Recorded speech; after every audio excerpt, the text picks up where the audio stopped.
Good morning, church. Matthew 13, very interesting phrasing in Jesus' teaching today. Matthew 13, verse 13. Therefore I speak to them in parables, because while seeing they do not see, while hearing they do not hear, nor do they understand. In their case, the prophecies of Isaiah is being fulfilled, which says, you will keep on hearing, but will not understand. You will keep on seeing, but will not perceive. Don't be that guy who hears God, sees God, but doesn't choose to process it in a way that actually sees God.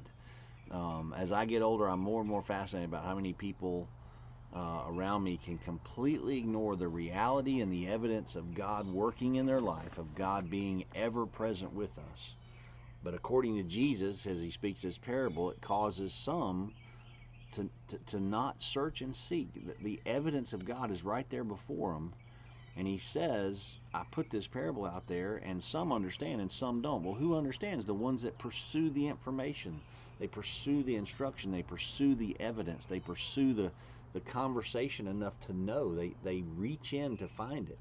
Seek me with all your heart, and you'll find me. Search for me, and you will find me. The scriptures say that numerous times.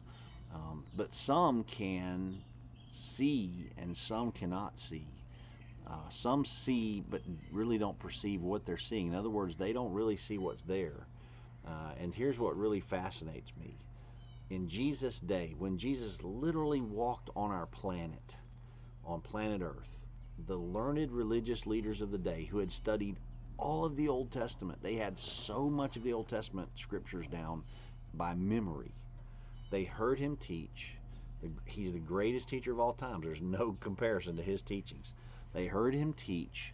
They saw these powerful miracles that he did. They saw lepers healed. They saw lame people walk. They saw blind people see. They saw dead people raised. And they decided, when they saw the evidence and heard the instructions, that he was a blasphemer and a fraud, that he wasn't really anything important. He was actually, in their minds, he was violating Jewish law. Seeing Jesus right before them, serving others and caring for them, they missed the reality of who Jesus was and what he was doing to glorify his Father, their Father in heaven, if they were truly believing in God. So I don't want to ever miss God's works. I don't want to ever miss the presence of God in my life. And I want to challenge you all to ask God regularly to help you see him working around you. I don't want to be a person that cannot perceive what he's doing. So I take this verse as a bit of a warning. I literally want to be the person that can see God as he works. See him in others' lives. I want to see him in nature. I want to see him in the world events that are happening around me where it's possible. But I don't want to miss him when he's right in my presence. I encourage you to be the same way. Seek God fervently through all the events of your day. I believe he's going to show up a lot today in your life.